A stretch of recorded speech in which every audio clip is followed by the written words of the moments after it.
Yanni, the Honorable Member of Parliament for Cape Coast South, Yanni Indian Como, the Honorable George Kweku Rickets-Hagan, Yanni no Indian Como, now Yan picking thoughts on this development. Even that aside, the Bank of Ghana's move withdraw FX support for the traders when it comes to commodities, be it as a rice, oil, toothpick, any others. Being a former deputy finance minister, obviously you would have a take on this matter. Now I'm picking the thoughts on that as well. It's good to have you this morning on the show, sir. Good morning, my brother. I'm hoping you're doing well, Napi. I'm quite well. Yeah. Yentin Komono be said that Nantiana Bank of Ghana was about there was a FX support awards my traders about the products via we if you rice and wine and a market at home. Them decision you then. Yo, I say and I pay there. I'm Conwo we freedom. Mitia we take now. Of course, decisions are both Bank of Ghana and the government, and the government, I mean the Ministry of Finance. Some of the policy decisions now we're taking on. It's part of the problems that this country is facing and where we are today.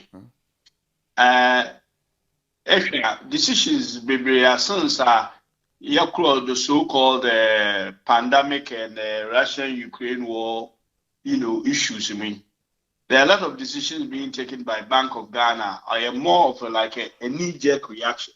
Okay. Even where decisions all look good, they look like the timing of it and the manner in which we're taking them decision, are poor. Now, with this rice and AE issue, this is something that, as a country, we have been having a lot of conversation about. We import so much and export very little. And that in Zamakra able to me ankasa you dear waha for our own consumption like rice and other things and as a result of that yen currency in terms of the exchange rate will depreciate that fast because of the demand on the dollar. Dollar no only enough. Obviously price of the dollar is always going up against the currency. It is something needed to be done. But something needed to be done doesn't mean there a knee-jerk reaction. It has to be a thought-through process or policy. Now, you can't just get up one day and say that I have withdrawn, currencies for these goods. And for that matter, Ghanaians should overnight ship to eating made in Ghana, rice or whatever. Might not even be in the right, quantities at the moment for us to be able to have enough. And see, you realize that good idea as it may sound, and that will save us some the exchange rate and save us some dollars. It is a bad decision because the decision will cause unnecessary panic and shortages in the system. In the long run, will contribute towards the inflation because this will cause high prices. People are either going to hoard the rice they have or overturn at an exorbitant prices. People are getting foreign exchange not from the central government to bring these things in. So the cost of wherever they are getting it will go up as a result of the inavailability of the same currency from the right source. So backdoor. And backdoor means that unnecessary. We are getting into Christmas, where the demand of the Bank of Ghana, why withdraw what is it called, foreign exchange on it, are much needed items. Now, all of a sudden, I withdraw you without any planning. Look, first of all, we have to find out the amount of rice being produced locally and the demand, which the statistics will be there.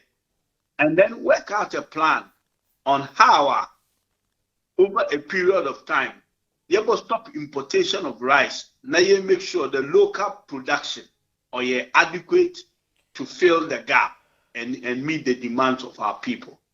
It has to be a program. whether it will take a year or two, and you do these things gradually. Okay, maybe, as this year's budget, 25%, we will cut down 25% of importation of rice or oil and all that. In the next budget or in the next 6 months, we will cut another 25. So that by the time you stop getting entirely, and that you have made sure that it provides the necessary stimulus package for the local farmer and the local distributors.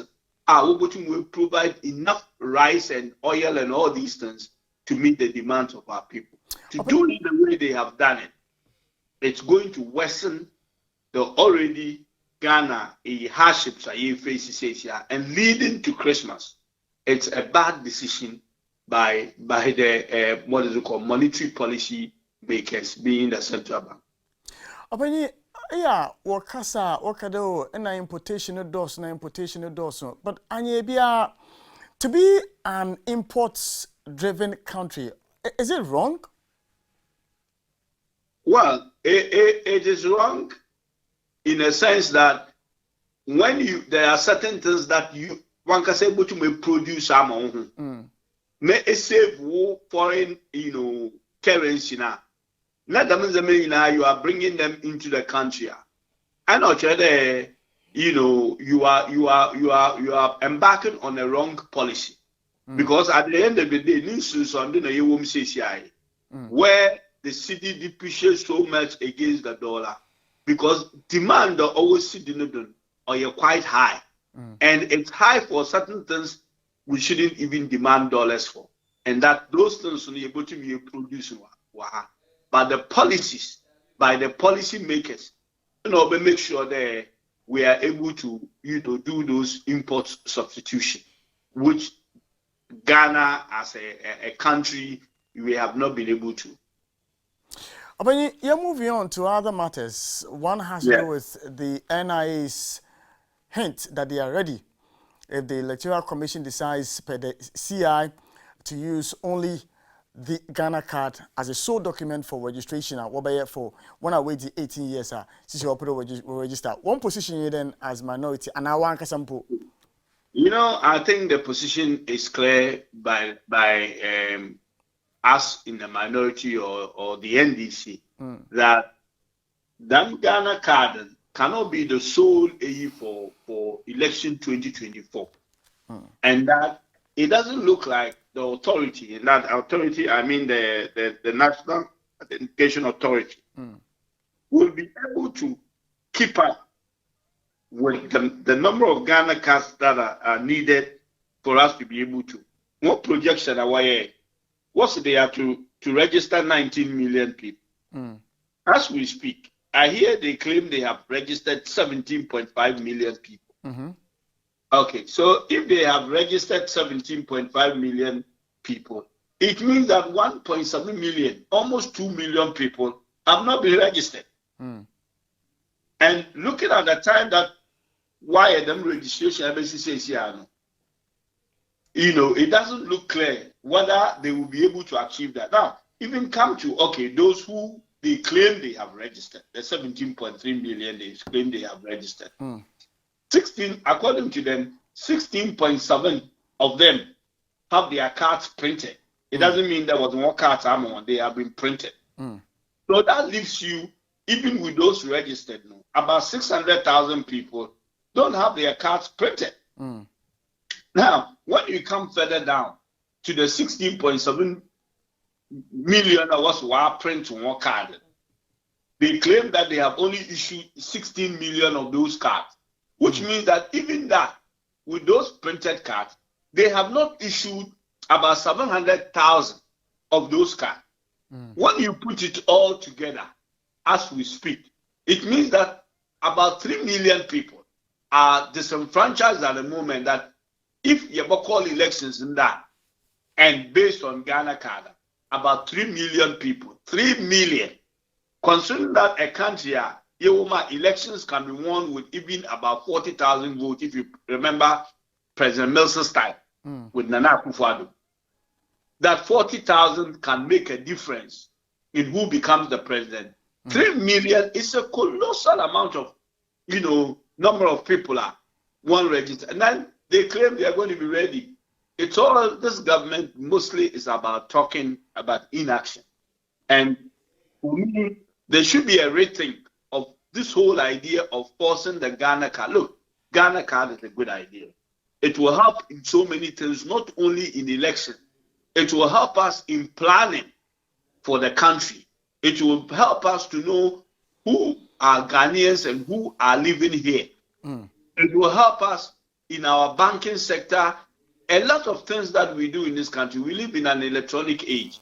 And if you go to a place, the data about you, just by your card, should be able to give all the information about you, and the information has to be consistent wherever you go. People go and borrow money from Bank A, and they go to Bank B and borrow money because their credit history is not even known by the second bank. All these things will cure that. The Ghana card is not only for an election, and we should take our time. Ghana card for Ghanaians in the long run for many things, and not to jump into this idea that we need Ghana card to have an election. Now, the figures you were giving us, you said that some 16 million cards have been issued, and that some 16.7 million cards have been printed. Now, the 16.7 of these cards which have been printed, let's say about 500,000 of them have not been collected. Now, would it be 700,000 actually? 700,000. Well, yes, around that figure. Yes, around that figure. So that number we are playing with, is it not a matter of the individuals who have not gone for their cards from the NIA? Well, who knows?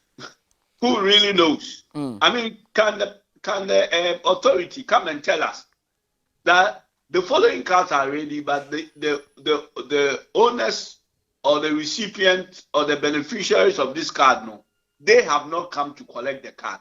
Hey, we have heard stories of people going today and telling them come tomorrow, going and coming and all that going on. So if these people are one of our print one cards now, why are they not giving them the card? The story is not consistent. Nobody has come out and said that, Kofi's card has been printed, but for 6 months now, Kofi I'm making a card. But we have heard people, the Kofis of this world, saying that we have been going to this place for 6 months now. Since we registered, we are not getting our card.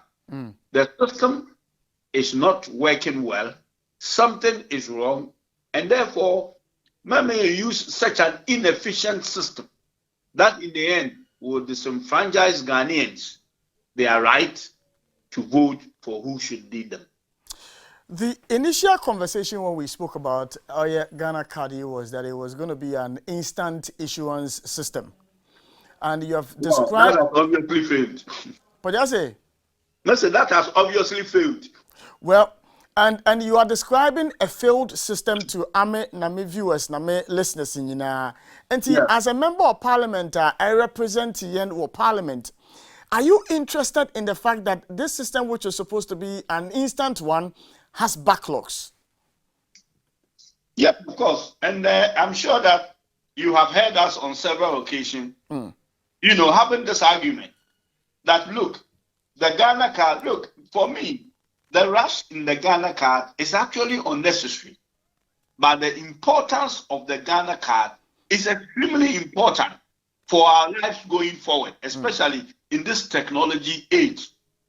So it is not about not the Ghana card. Ghana card is extremely important, and it's about time a country like Ghana should have that kind of identification.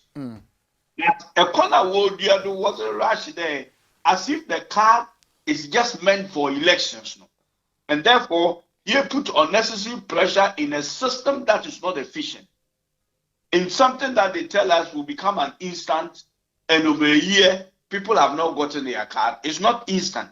It means that there are problems, fundamental problems are. All the NIA will take more time, now will resolve, so that the Ghana card now will be issued, is actually credible.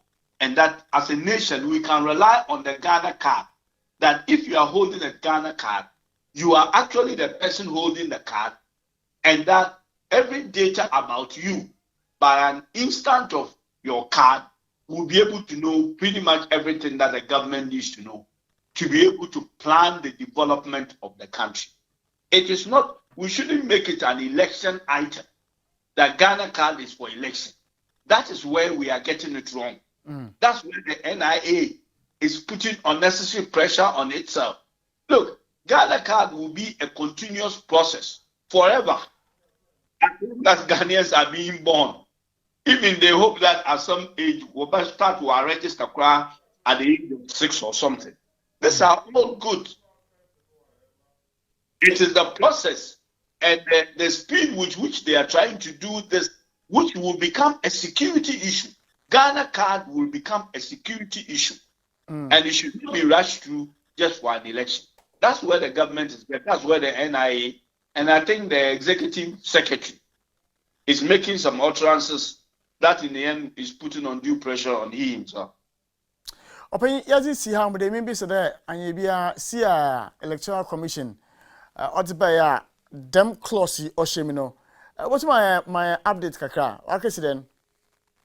Well, I wouldn't want to give you a false information on that.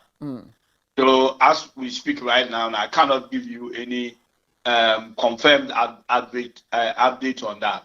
You will have to come back to me again for that kind of update. I wouldn't be speculating something that is not true at the moment. I mean, there's quite a lot of things going on in Parliament at the moment. And some of us, the focus has been on the finance minister and the essential issues and budget and all that. As important as this is, I am sure that we know what has taken place. But if you ask me for any current update, I would not be willing to give you an information on your audited one.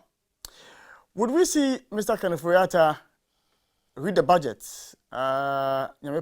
Thursdays about that? Well, we are not in favor of that. And we are hoping that he will be gone before that happens. But then, if that happens, we will cross that bridge when we get there. But I am not expecting him to read the budget. He said, I think at the censure that he will be the one to read the budget. His own party, members of parliament, majority of them, says that some Nobakin can budget now. They will not show up. We have not made our decision on that yet. Ours is we want him out. It's not only about whether he's reading the budget or not reading the budget. We think that he has done enough damage to Ghana's economy. And it's about time he step aside for us to get a fresh start, for us to gain the confidence of investors, both international and domestic investors, for us to have a chance for policy reversals on some of the Nzama Odiene, especially on borrowing, for us to get a fresh, negotiation with the IMF, and not to have Obia unbelief in the IMF, who said he wasn't going to go to the IMF. And for that matter, the IMF itself doesn't believe in him, that he is committed in carrying out what he's negotiating. And then for the president to tell us that, Honorable Kenufuriatama, only the budget, only the IMF negotiating.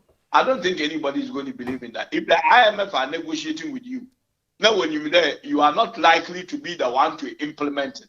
What kind of negotiations do you think you will get with them? If Kenufuriata should present the budget, which the international investors and domestic investors and the citizens of Ghana and many companies depend on to be able to overdraw one plans, budget plans for next year. Now, when you already did the budget and now you a budget next year, on your own, likely, as the president has indicated, the carry those things through. How do you credibly plan for the years or the year ahead in terms of the budget that is presented? So, I a beleaguered finance minister. I don't understand why other one outside. Look, I've been a deputy minister of finance before. I've been at the finance ministry. I know the pressures, that are there. Why a bit? He has failed. He cannot continue to blame things on COVID and every country in the world. Obia suffer COVID. Ukraine-Russian war. Everyone is suffering from it. Why is Ghana at the bottom of the currency table. Why isn't all countries or even our peers all at the bottom with us? But we are at the bottom. Our debt overhang is this country government has borrowed, excessively. Yet he's been underestimating the deficit figure. Your debt is an accumulation of your deficit. So a kind of deficit or you're lower than it is, then you should be borrowing less. So how come you are recording this false deficit, but your borrowing has been going up? How come the interest in inflation will be such a level where food inflation is so high, yet the bulk of the money is not from Russia or from Ukraine, but from here? Why is the Bank of Ghana again increasing interest rates so much? Wabra Nankasa Bank of Ghana is the one financing the deficit of the Ministry of Finance and creating unnecessary inflation. Why are there here fewer prices? Oil so high? Yet Ghana, your oil producing nation, and yes, you produce crude oil. So if the crude oil price in the world market, we should be getting a windfall. So it's a simple arithmetic that although you use your windfall, you cushion your petrol price at the pump. If we had done that, your fuel prices will not be as high as it is today. And who is been responsible for all this? The finance minister and the economic management team. And it should start with the finance minister. We will be going after the Bank of Ghana governor, and eventually we'll be going after whoever the chairman of the economic management team is. I think you know. It's a step-by-step process. But we will have to wean Ghana off the people who are profiteering from Ghana's economy and those who are running the economy down, for Ghana to have some breathing space. That's what this whole thing is about. It's not about Kenneth Oriata's person. Nobody hates Kenneth Oriata, but he has run Ghana's economy down, and he cannot be the person to get Ghana's economy back on its feet. And that's where we are. We'll see how the pressure goes. The debate will come on in Parliament. I mean, myself, I was not happy with a couple of issues. 1 on 3 of the grounds are ad hoc committee, was striking out. 1 and 3, I'm not happy about that, and I hope that we'll get opportunity to bring that back to the fold again and discuss it. Opinion anapemedo ase dajin burn na enya mre nche enye betin studio ancho bedo ana yimi nyadwen not studio one of these days bomodina ni ndin komo